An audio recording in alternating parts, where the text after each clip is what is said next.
Hi, everybody. I am so excited to have Lucy Bronze on the show today. Lucy and I played together at Man City for a season, and we shared a small, secluded, socially distanced COVID locker room with Alex Greenwood and Rose Lavelle. Lucy is one of the most decorated players in the world. She is a 4-time Champions League winner, 3 times with Lyon and once with Barcelona, an Olympic bronze medalist, World Cup finalist, and the best FIFA women's player in 2020. She has ties to America, having played at the University of North Carolina and won a national championship there in 2009. Lucy has conquered multiple European leagues between the WSL in England and Division 1 Feminine in France. She is now playing in the Spanish league, Liga F, for Barcelona. Lucy is also one of the pioneers of the women's game, advocating for fair pay on behalf of her teammates, and also serves on FIFPro's Global Player Council. It is an honor to have someone on the show who is as obsessed with winning small-sided games in training as I am.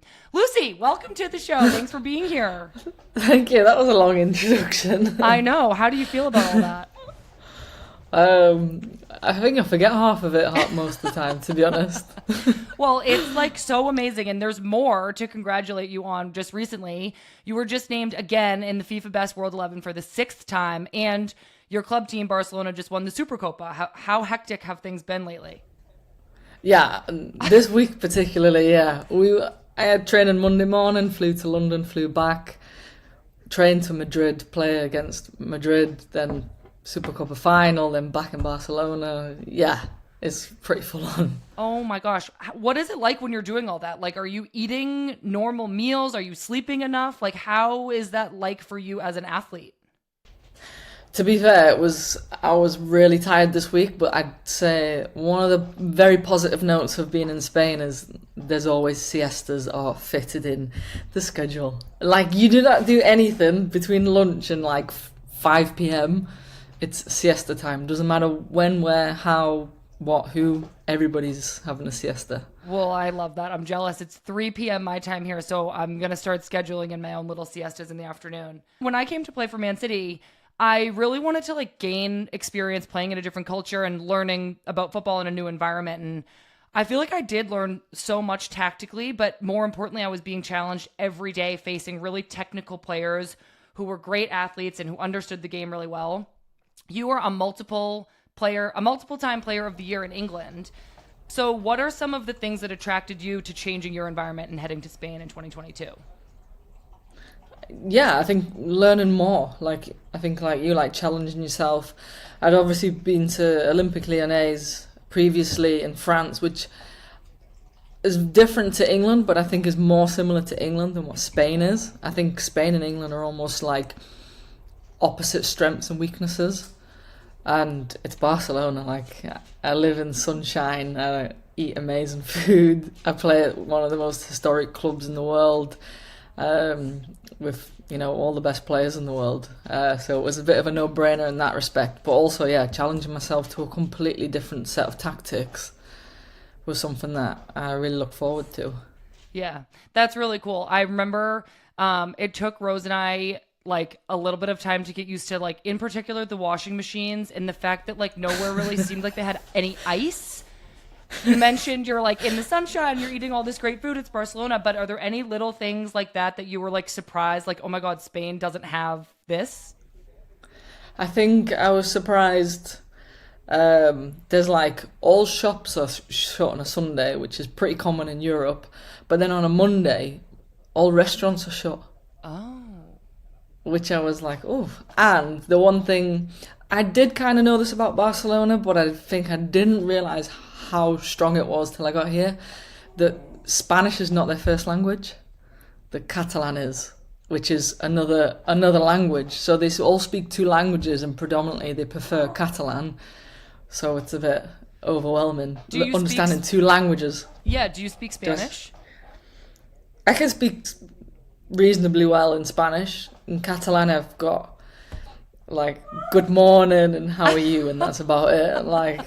Just to be nice, because it's such a cultural thing here. Yeah. It's all the signs, menus are in Catalan. They prefer to speak in Catalan in the club, which is amazing. But I feel it's easier to learn Spanish because more people know Spanish. Yeah, for sure. Well, I had no language adjustment, thank God, because I would have had a really hard time with that. It was just English to English. Okay, so Lucy, you're like a really special blend as a player of like great athleticism, strength, attacking ability, and defensive instinct. And I can see you being, you're obviously really effective everywhere you go, but in a league like the NWSL, I can see you being so effective. And I know we mentioned up top that you have American ties, having played over here for UNC in college. Do you think that any particular part of your game was most improved by your time in the States? And would you ever come back and maybe play in the NWSL? I mean, I've always kept one eye on the NWSL. I mean, our Barcelona coach is heading there in the summer, which will be really interesting. He's trying to get a little bit of information. I know I'm not American, but I'm probably as close as linked to the States. Like, I had to tell him, like, you need to know who Mia Hamm is. He was like, who's that? I was like, trust me, just name drop her and they'll think that you're, like, You're a amazing. hero. You need to know, yeah, you need to know all these little names. So we had that conversation the other week. But yeah, it's a league that's always interested me. And I think, to be honest, going to America when I was 17, it was college, but going to UNC, I think was the biggest turning point in my career. I think not only leaving England, leaving home, being comfortable, but in England I was always competitive, and it was said to be like, oh, Lucy, calm down a little bit.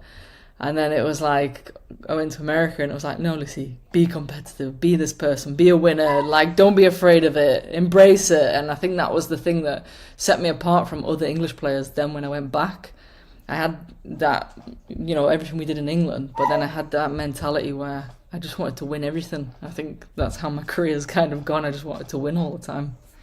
Well, you're doing a great job, but that did really strike me about you when we were teammates in England. I was like, Lucy is like the most competitive person here, and I loved that about you so much. Okay, I'm going to ask you a couple more questions about your team at Barcelona. It's one of the most impressive and enjoyable teams to watch. The talent on your team is incredible. Alexi Putellas, Aitana Bonmati, Kira Walsh, who we both played with at City. Your team just won the Champions League in 2023. And you don't really strike me. I mean, I know you, and you don't strike me as somebody who would ever get intimidated. But did you ever have a moment in training at Barcelona where you were just in awe of one of your teammates? Yeah, a few times. I had that at Lyon, but I think at Barcelona it was different. It was like the way that we train is so Spanish, and how they play with each other is, I don't know, it's just a different kind of level and understanding that they've got. I remember even Kira, who's a technical midfielder, she was like, "Oof, this is a lot." I think Alexia Putellas and Aitana Bonmati are obviously the two that everyone know because of the Ballon d'Ors, and they score so many goals and exceptional players. I think I was surprised that they're all that technical. It's not just those two. I think Mariona Caldente is someone, she played in the World Cup. She's probably goes one of the most underrated players I've ever played with, and you just can't get the ball off them. It's like you go in a rondo and you could just be stuck in there because no one's making a mistake. You said the way that you train is so Spanish. Can you just explain that in like layman's terms? How would you describe playing so Spanish?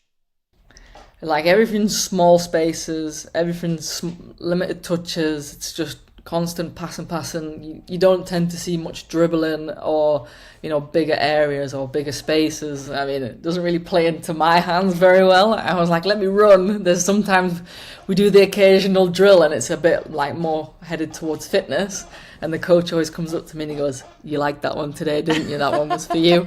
And I'm thinking, yeah, because we never do anything past like a halfway line. Everything's so tight, so small. You fit like 10 players in an area that normal teams would only put 5 players in, but the touches are so sharp and so quick, and even the goalkeepers, like, they're joining in, and it's the level's still the same. Wow, that's so cool. Do you think that just that really like high standard of technical ability, is that a reflection of your coach, or is it more a reflection of all of the Spanish style of soccer? I think it's the Spanish style. I think, don't get me wrong, our coach is really good. He's super obsessed with football, soccer. We'll say soccer. Thanks. I'll do that for you. He's super obsessed with soccer and like all the little small intricacies and touches and things like that. But all of these players have that understanding. Like, even if you don't understand, stand on each other's language on the pitch. It's like everybody understands what we're supposed to do with the ball and how we're supposed to play. And I think and predominantly our team are, the spine of the best Spanish players. And I think, the way that Barça plays, the way that those girls play in particularly, you can see how it's then transported into the Spanish national team, because then they play a similar way, and it's like the coaches and the staff is different, but those core players are the same, and everything stays the same because they have this amazing understanding and this amazing intelligence with the ball. Yeah, for sure. Well, I mean, you can see that both with your team in Barcelona and the Spanish national team, obviously. Your coach, you might have to help me out here with the pronunciation. I just call him Jonah. You call him Jonah? Jonah. I'm going to call him Jonah. Easy. He's coming to the NWSL, and he's going to coach the Washington Spirit after your season concludes in May. But he's won with your team the Continental Treble and a Champions League title. Can you tell us a little bit about him and his personality? I think you get this guy talking about soccer and you're there for hours. You could ask him one question and the explanation goes into the whole team and the whole pitch and every possibility that you could think of, he's thinking of it. I think he's someone who's, if you really enjoy learning about the tactics of particularly attacking football, you could sit there and listen to him for hours.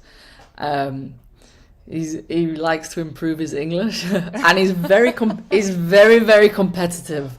He likes to join in, or he'll say, watch this, I'll hit the crossbar, and he'll stand there for 10 minutes doing silly things like that.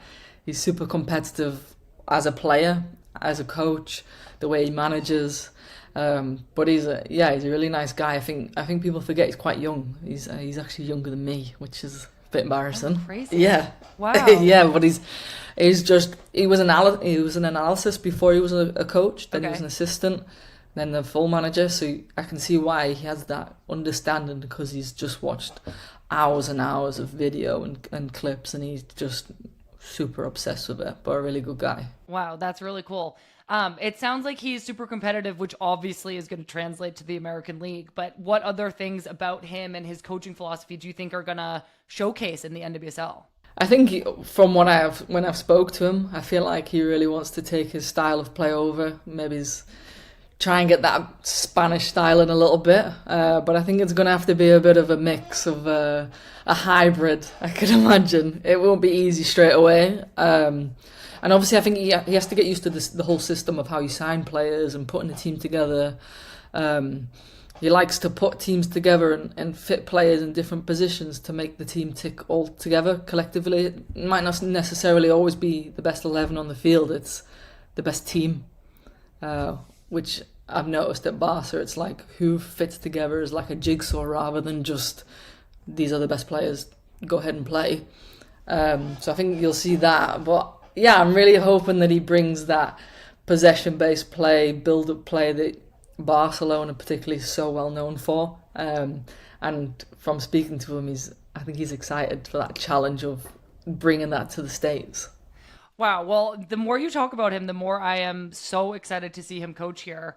It also sounds like you love it in Barcelona so much. Are you really happy there? Yeah, it's amazing. I think it's such a different type of football that I'm someone who, I guess I get a little bit bored sometimes. I don't stay at teams very long, so then always challenging myself and finding new things. And yeah, being part of the way that Barcelona play is, you watch it and it's something that everybody goes, oh, I love watching it. But then to be part of it and enjoy it on the inside is unbelievable. And to like understand it even better because you're part of it is it's pretty special. Oh, that's cool. I'm like jealous, but also really happy for you. Okay, so unfortunately, women's soccer in Spain has made a lot of news in recent years between the poor treatment of the women's national team in the lead up to the World Cup by coach Jorge Vilda, to the horrible actions of Luis Rubiales against Jenny Hermoso, and also yourself at the medal ceremony after the World Cup final. You and Kira Walsh both were in a unique position in that many of the Spanish players are your club teammates. What conversations did you have with both your English teammates and your Barcelona teammates about how to best support the Spanish players in the fallout of everything that happened after the final? I mean, I think the conversations with both teams were so different, and I remember spoke with Alex Morgan as well, actually, because I think the US has always kind of been the standard, particularly in women's soccer, of how you speak out and how you stand up for yourself and for others. And I think as an England team, we've always tried to follow in the footsteps of the US, and then to see Spain almost asking England for our help and like being on the other side of it was really interesting. I think in terms of society and women's football, women's soccer in society, they're a little bit behind, and I remember that was England a few years ago. So to kind of help them through that process was quite interesting, because I know it's a place where we've been before. I think the England girls were always asking, what's going on, what can we do? I had so many messages, not only from English players, but from players all around the world, because obviously I've got that contact with the Spanish girls. And I think for the Spanish girls, it was almost like they were like, oh, like that many people care about us and that many people want to help us. Because I think in the past, it's not really something that's happened in Spain, particularly for women's football. You know, you exclude Barcelona in the last couple of years, and women's football hasn't really been on that same level of growth as maybe the NWSL or the FAWSL or international teams have been on. That same kind of trajectory that's just gone through the roof. But Spain has the talent and had the players, but I don't think they realise in their head how good they are and how big they are and how much people want to help them. So it was kind of difficult, because I wanted to just be like, you guys just say something, just come out and talk. But then I had to remember that they're getting used to that and learning as a team what to do. But yeah, I mean, thankfully things have kind of gone in the right direction eventually. But I mean, for Jenny especially, I think it's been the hardest. I don't know her really well personally, but having, heard from all the girls and everything that she's had to go through is insane. It's unimaginable. Yeah, totally. Well, I mean, obviously that was something I hope never is repeated. Like you mentioned, the NWSL has kind of gone through its own reckoning with situations not too dissimilar, and it's definitely an ongoing process. But we have to keep paying attention. Things are always evolving, and kind of separately. I mean, we've seen recently that teams like Nigeria and Jamaica are having issues with their federations still regarding payments at the World Cup. And like you said, I think just as players, it's important that we maintain these relationships and know that we can all advocate for each other and ourselves. So thank you so much for sharing that. I think with that as well is that everyone always looked at the US and it was like, oh, the US win World Cups and Collie Lloyd, Alex Morgan, like Megan Rapinoe, and we all know these people almost not just as footballers but kind of celebrities in a way. Like they're huge, like they're global. So I think so many teams and players think like, oh, I can't do that because that's the US and they've done this and they've done that. And it's like, you don't have to have achieved what they have achieved to have that same level of respect. Like, you have that respect and everybody's here to back you, which I think a lot of countries now are realising that we're all in this together. It's not just those 1 or 2, 3, 4, 5 names that you know that speak out. Everyone can speak out and we can do it together. For sure. Wow, spot on. I'm so glad that you're one of the pioneers of talking about this and that you have all these connections all over the world so you can continue sharing this message. So I really appreciate you saying that on here. Okay, I want to talk about England now. You made your England debut in 2013 when you were just 22 years old. You've gone on to play over 100 times for your country and are now one of the more senior players on the team. What has that transition been like from being a young player on the team to being one of the most capped? I think it just kind of went in like the blink of an eye. It feels like first coming into the squad, and I was with the players who I looked up to, watched on TV, and now when I go there, it's like a couple of the younger players and newer players are like a little bit scared to speak to me, and I'm like, it's fine. I'm not going to bite you, but I quite enjoy I'm like the oldest player and the most capped player, but I quite enjoy it. I end up with the younger players now. I think Lauren James is someone who I spend a lot of time with. She's one of the youngest players in the squad, and I like just sharing in their enthusiasm, so I think they're the ones who keep me young. I don't feel like the oldest. Oh, I love that. You're young at heart, Lucy. So the Euros are a long-established tradition in European football. The tournament is second only to the World Cup. Your England team won the Euros in 2022, and there were some really incredible and memorable moments like Alessia Russo's iconic backheel goal in the semifinal and Chloe Kelly's goal in the final. Can you go back and take us into that moment when Chloe scored? It was the 110th minute. What happened? Yeah, exactly what happened. God, it was, I think, I kind of claiming like a half assist on it. It was a corner, and I remember I jumped and the ball was like too low, and I think I kept it in play, and I was next to Chloe thinking, swing your leg, come on, hit it. It was like in between players, goalkeeper, Chloe. I was thinking, just do anything, put it in the back of the net. And I was literally like a metre away from her, and I think I was probably the apart from Chloe, the first one to realise it had gone in. And and then I was equally the only one that probably didn't go and celebrate with the team, because it was like, yeah, this relief of, oh my God, we've finally done it. Like, I knew if we scored, we could see the game out. We're England. Like, we know what in those times, we know what we're doing. But yeah, once the goal went in, it was, yeah, pandemonium. So what did you do instead of celebrate? Well, I celebrated, but it was like my legs just didn't move. Like, I just stayed on the spot. Everyone else was running. Chloe's taking the top off. People running after her. I think didn't know whether it was offside, or I remember looking around at the lineswoman. I knew that there was absolutely nothing wrong with the goal I saw. I think that was me, just frozen still in time. Like, I feel like I was probably trying to scream and no sound was even coming out, because it was just, yeah. And I was very tired. Yeah. Very tired. That's fair. I remember in 2019 when Rose scored in the World Cup final, I didn't celebrate with the team either. I like stood on the top of the box like this. I like literally couldn't believe that she scored, and I felt like I knew right then that we were going to win, and it was just like too much to handle at once. I think being a player who'd been to so many tournaments with England and World Cups, and being in these close moments of semi-finals and never quite making it, to have that moment come, it was just like, oh my God. And everybody, all the other players on the pitch at the time were quite young. I think, well, excluding Jill Scott. But I think it was like, oh yeah, this is supposed to happen. Like, England was supposed to win the Euros in England, and I was just like, it's not this easy. It's not supposed to be like it's not that easy.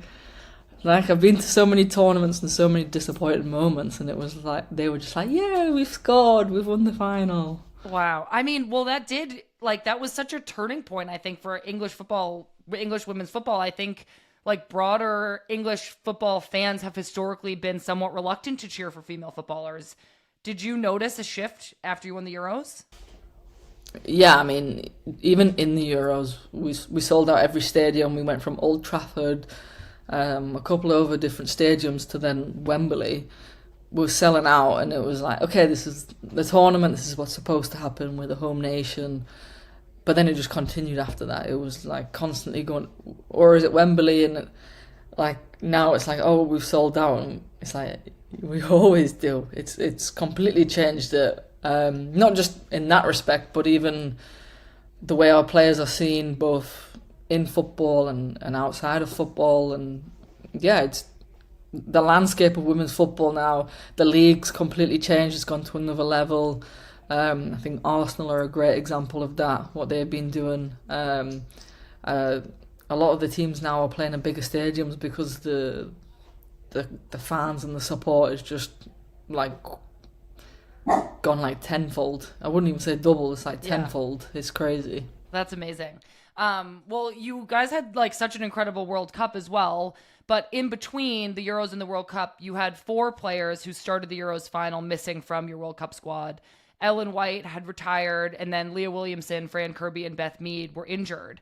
How did you guys adjust going into the World Cup? Do you think you had to alter your style of play, given all those absences? I mean, during the World Cup, we altered our style of play, because then we also lost Kira Walsh for like pretty much 2 games. But yeah, I think it was something that we didn't want to put too much focus on going into the tournament. But afterwards, it's easy to say because obviously we didn't win, but it put a huge strain on the team. It was not just on the pitch, but it was like experienced heads. Ellen retired, but also Jill Scott retired. Jill Scott was like this amazing glue person that just brings everybody together no matter what's happening. Obviously, Leah Williamson was our captain in the Euros. Fran Kirby's been one of the best players in the world. Beth Mead was the player of the tournament. And like, we were missing such key players, which did, it put extra strain on the other players who were playing. And then a lot of youth coming in who, you want them to have a great tournament and a great experience. So it was definitely a different kind of tournament to the Euros. But I think all in all, when we look back to get to the final, we lost 1-0 in the final to a Spanish team with talent that's unbelievable. I mean, I know that firsthand. It's devastating that we couldn't quite get over the line after being so close so many times. But with all those things going on and all said and done, we did pretty well in the end. Yeah, I mean, I'll say your manager, Serena Wiegman, seems like she's had such a huge impact on English football in general, and she just signed a new deal to continue managing the team till 2027. Led the team to the Euros win and then the World Cup final in back-to-back years. What's it like to play for Serena? What kind of manager is she? I think she's got a bit of both. Like, she's good at coaching on the field, and then she's good at managing off the field as well. She's quite direct, being Dutch. It's a bit of a Dutch stereotype. But it's true. It's true. She asks you for your opinion, you give it to her, and she still says, "No, I'm right." It's fine. She still listens to you. But yeah, she's very direct. She knows what she wants to do and how she wants the team to play. I think as well, she did inherit quite a good England team and quite a good England squad, but she made the finishing touches that made us took us to that next level. But yeah, I mean, I think we're all pretty happy that she's extended her deal with the English national team. She seems to enjoy herself very much. I think she's also improving and developing as a person and a manager as well, and we're on this journey with her. So it's really amazing. I think we're just happy that she's staying with the English and not going elsewhere. Yeah. Well, I'm happy for you guys. She seems like such a great manager. Like you said, your team lost to an incredible Spanish team in the final 1-0. And then also, sorry to bring this up, you guys recently didn't qualify for the Olympics. It was a complicated qualification process through Nations League. We would need a whole separate podcast to discuss and explain that. But you've been through so much success in your career. You have so much experience, and now you're this veteran leader. How do you process losing, and how do you help your younger teammates get through it as well? Yeah, I mean, it was crushing the way that we didn't qualify, because it was 30 seconds we were potentially qualifying, and then 30 seconds later we weren't. And even still now, the European teams haven't fully qualified. I think it's fair to say that it's probably the hardest continent to qualify from.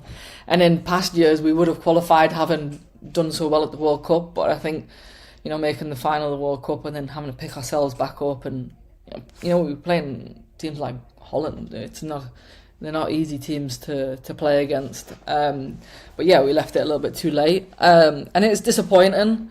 And I guess for the younger players, it's disappointment that they've never felt in an England shirt, because in recent years we've won the Euros and we got a silver medal at the World Cup. A lot of our players are from those two tournaments. So to have to go through a big disappointment of missing a major tournament, although it's not England, it's Great Britain, it's still a major tournament and you want to be part of. I guess we've all kind of had to take a step back and kind of, sounds terrible, but look at the bright side of, we've got a summer where we don't have this crazy congestion of games. We can recover, get back together. We've got a Euros that we need to qualify for next year, and we want to keep a hold of our trophy. So lucky for us, there's still a tournament in the near future which we can regroup and put our aim on that instead.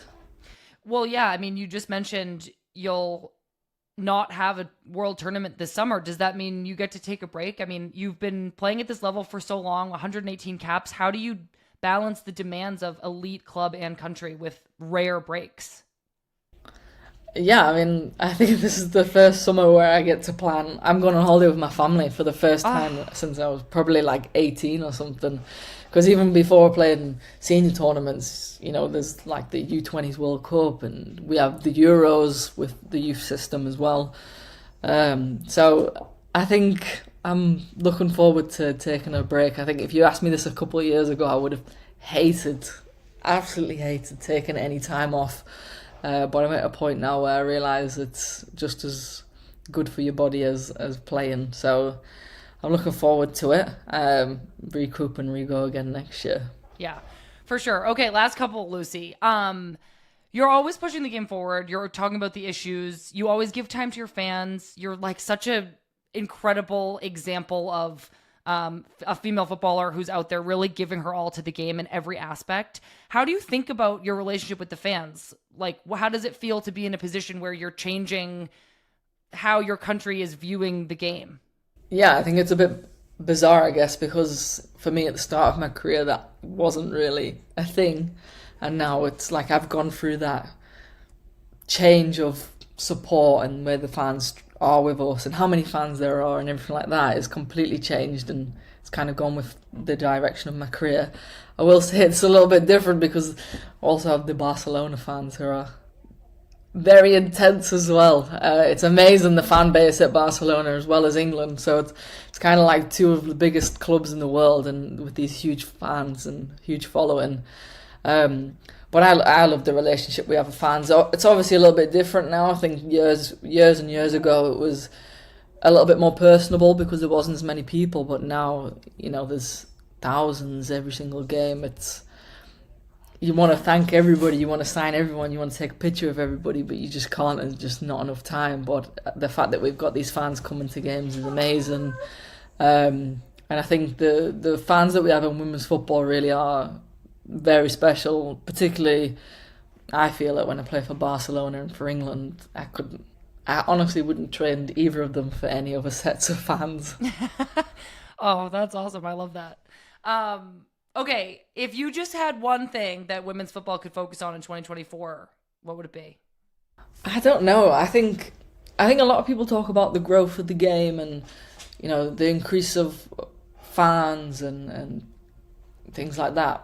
I just want the game to keep getting better, like the teams to be better, like the players, individual players to be better in every single position. Like the games, I want to see amazing football every single game that you watch, whether it's the Champions League final or a league game or what have you, to see just quality football being played week in, week out. I think that's really what I want to see more than anything. I know. You're such a football purist. You just love the game and you want to be challenged. I love that. I'm obsessed. I know. That's so cool. Lucy, this was so great. Thank you so much for coming on. No, thanks for having me. It was really enjoyable.